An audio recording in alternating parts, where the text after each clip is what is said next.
Hello student. आज हम शुरू कर रहे हैं इंग्लिश का एक बहुत ही इम्पोर्टेंट पार्ट वर्ब। जो वर्ब है ये इंग्लिश जो ग्रामर है या इंग्लिश के सेंटेंसेज हैं उनमें सबसे महत्वपूर्ण हिस्सा जो होता है वो वर्ब होता है। बाकी सभी हिस्से महत्वपूर्ण हैं लेकिन वर्ब का एक अपना ही स्थान होता है जिसको इंग्लिश का किंग भी कहा जाता है। तो इससे पहले मैंने आपको नाउन, प्रोनाउन और जो अपने पार्ट्स ऑफ स्पीच में आते हैं वो मैंने आपको बताए हैं।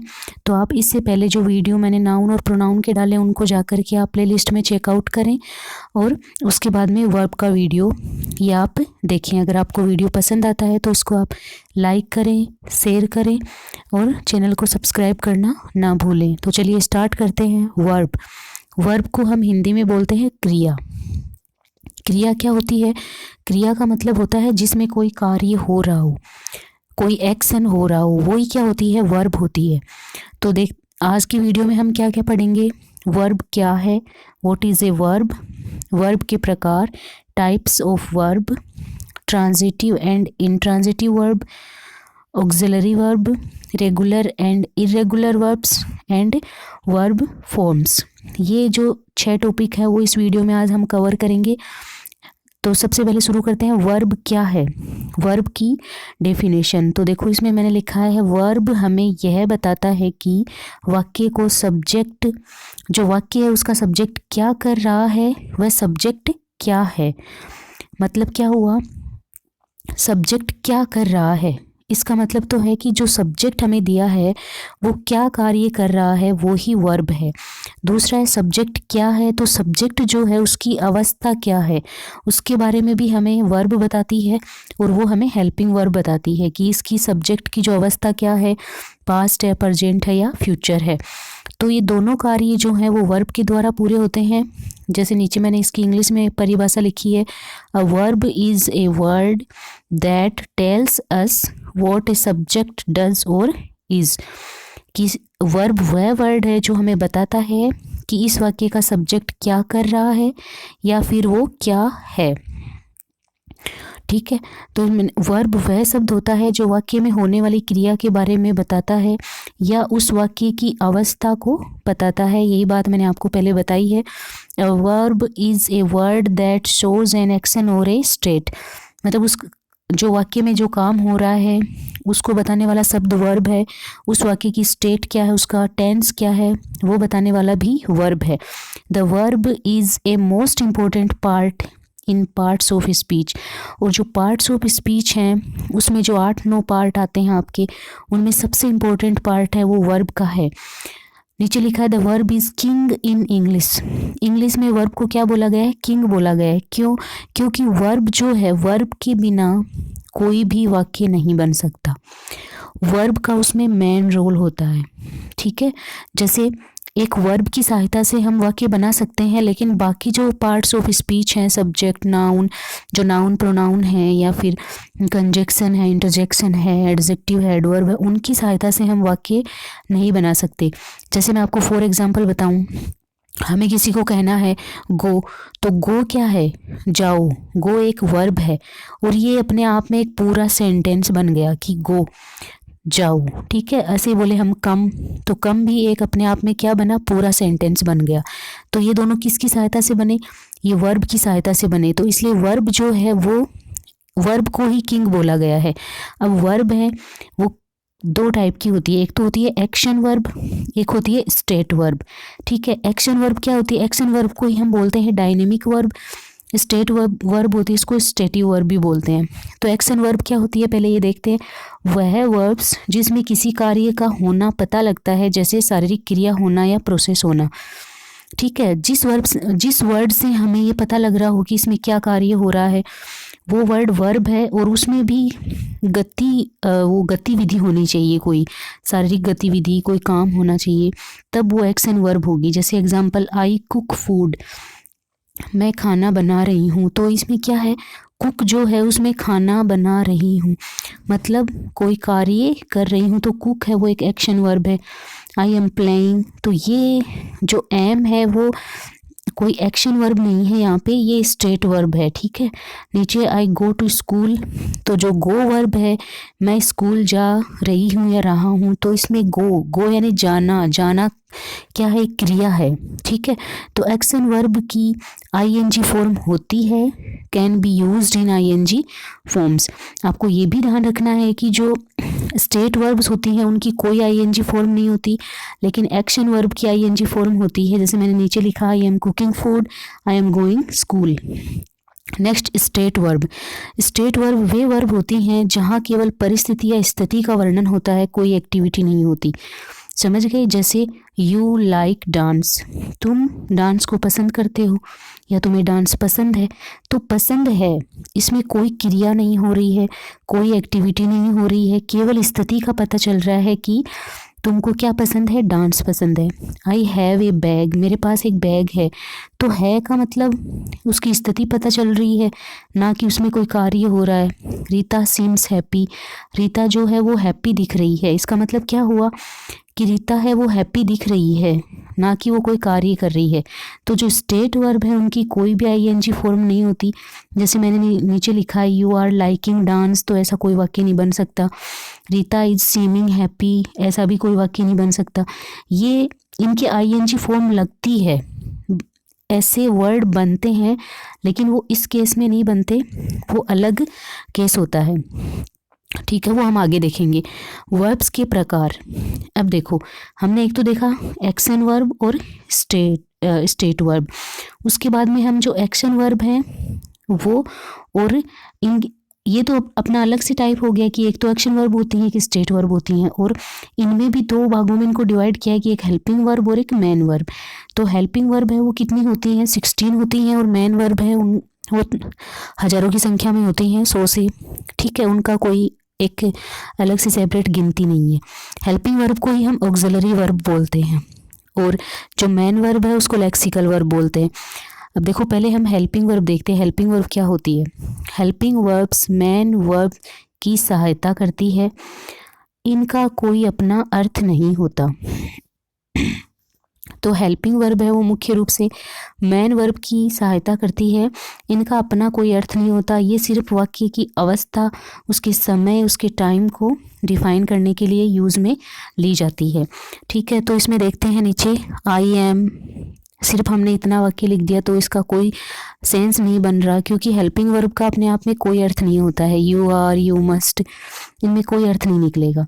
वैसे ही हम मेन वर्ब को देखें तो मेन वर्ब में क्या होता है, इनसे क्रिया व अवस्था का पता लगता है, इनका अपना अर्थ भी होता है।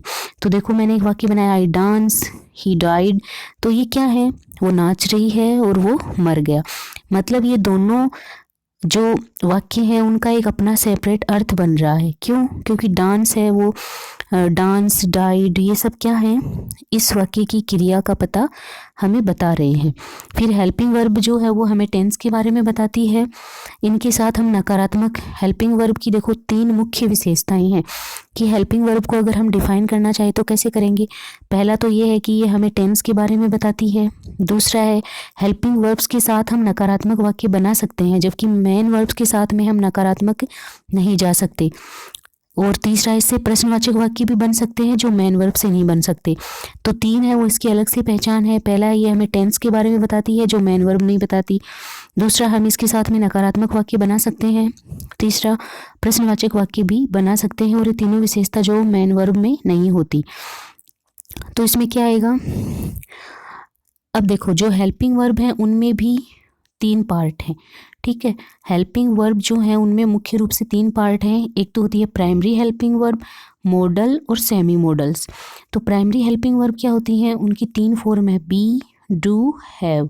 ठीक है, तो बी, डू, हैव, इनको प्राइमरी हेल्पिंग वर्ब क्यों बोला गया है, क्योंकि ये कुछ जगह पे तो हेल्पिंग वर्ब का काम करती हैं और कुछ जगह मेन वर्ब का भी काम करती हैं, वो हम आगे देखेंगे। और अगला हेल्पिंग वर्ब में आते हैं models.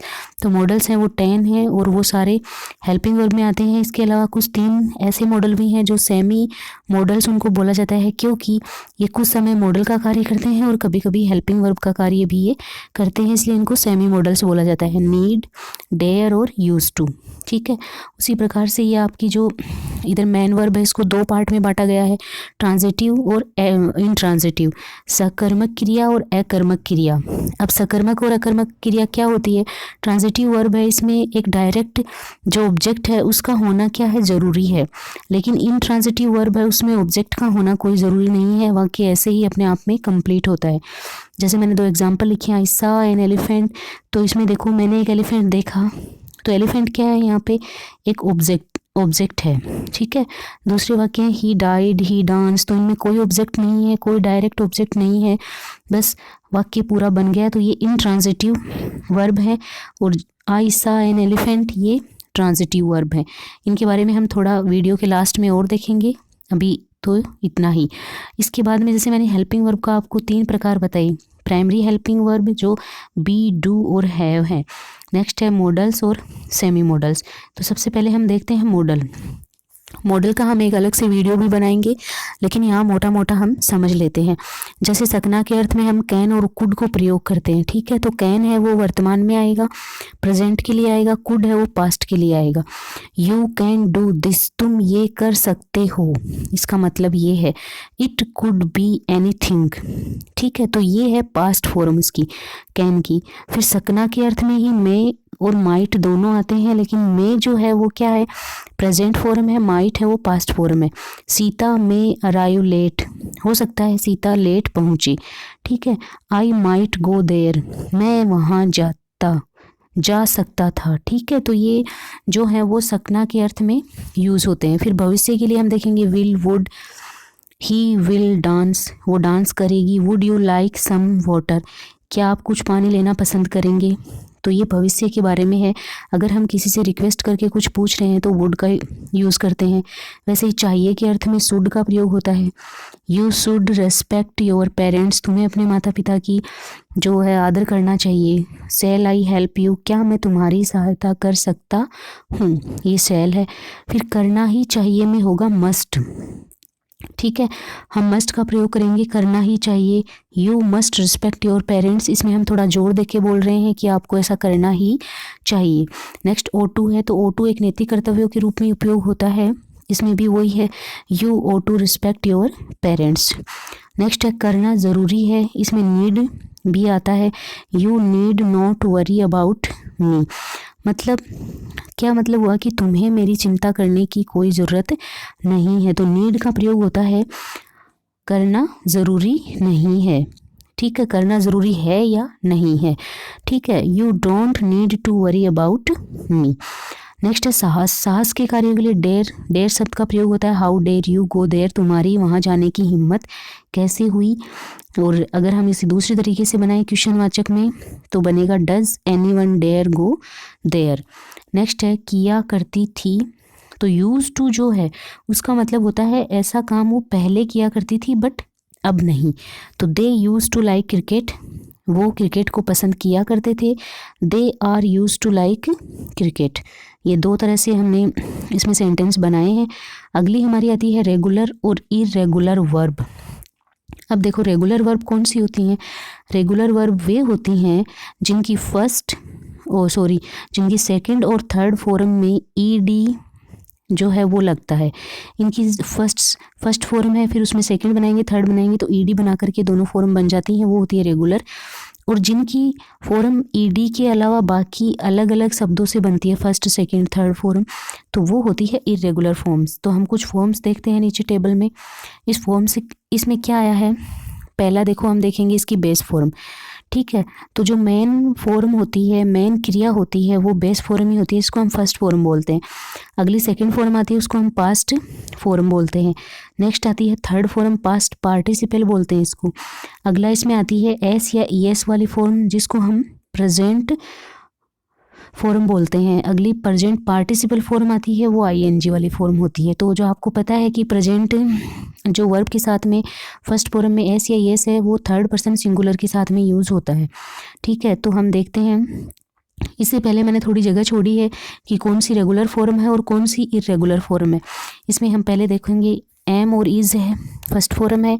Second form was, third form been. इसकी जो प्रेजेंट और प्रेजेंट पार्टिसिपल फॉर्म हम आगे देखेंगे। अभी तो हम, क्योंकि ये बी की फॉर्म है तो बी से शुरू होंगी, तब इनकी सारी फॉर्म्स आएंगी, ठीक है। आर का मतलब आर होता है, तो उसकी second form were, third form been. Add added, added, adds और एडिंग। तो अभी आपको दिख रहा है ऐड जो है उसकी सेकंड फॉर्म ईडी और थर्ड फॉर्म ईडी से बन रही है, तो ये एक रेगुलर फॉर्म है, ठीक है। फिर arrange, arranged, arranged, arrange, arranging, तो ये भी एक रेगुलर फॉर्म है। नेक्स्ट है अराइज, अरोज, अरे, ये देखो ये वाली जो है वो क्या है, एक इरेगुलर फॉर्म है। Ask, asked, asked, ask, asking, तो ये एक रेगुलर फॉर्म है। नेक्स्ट है अप्लाई, अप्लाइड, अप्लाइड, ये क्या होगी, ये रेगुलर फॉर्म, ठीक है। और उसके बाद में राइट, रोट, रिटन, ये इरेगुलर है। स्पीक, स्पोक, स्पोकन, स्पीक्स और स्पीकिंग, ये भी एक इरेगुलर फॉर्म है। फिर देखो आगे है कट, कट, कट, कट्स, क्योंकि इसमें भी ईडी नहीं लग रहा है तो इरेगुलर में ही काउंट होगी, रेगुलर में नहीं होगी। फिर देखो डू, डू की फॉर्म क्या होती है, डू की सेकंड फॉर्म होती है डिड, थर्ड फॉर्म डन, फिर इसकी present form does, present participle doing. Next होती है बी। अब देखो बी में आते हैं वाज, वर, तो वाज, वर इसकी सेकंड फॉर्म है बी की, थर्ड है बीन, फोर्थ है इज, एम, आर, नेक्स्ट है बीइंग।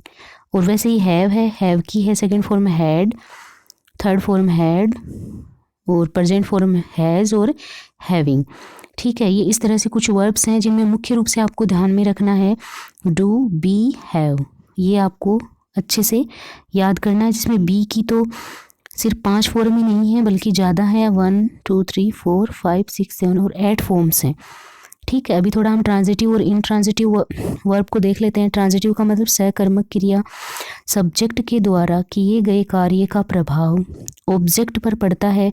इन वाक्यों की क्रिया को सहकर्मक क्रिया कहते हैं।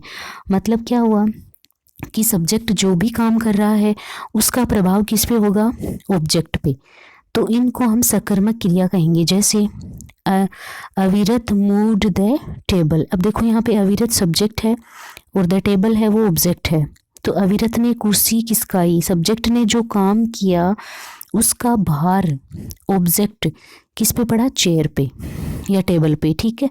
तो अविरत ने टेबल सरकाई, उसका भार है वो टेबल पे पड़ा, ऑब्जेक्ट पे पड़ा, तो ये एक ट्रांजिटिव वर्ब है। दूसरा सीता पुस्ड रोहन, अब सीता यहाँ पे एक नाउन है और रोहन भी एक नाउन है, लेकिन ये सब्जेक्ट की जगह है वो ऑब्जेक्ट की जगह है, तो इसमें क्या होगा, सीता ने रोहन को धक्का दिया, तो सीता ने क्या किया, दूसरे ऑब्जेक्ट को प्रभावित किया अपने कार्य से, तो ये ट्रांजिटिव वर्ब है। दूसरी आती है इनट्रांजिटिव वर्ब, इसमें आएगा कर्मक क्रिया वे क्रिया होती है जिनमें कोई ऑब्जेक्ट नहीं होता, अर्थात सब्जेक्ट द्वारा किए गए कार्य का प्रभाव के लिए कोई ऑब्जेक्ट नहीं होता।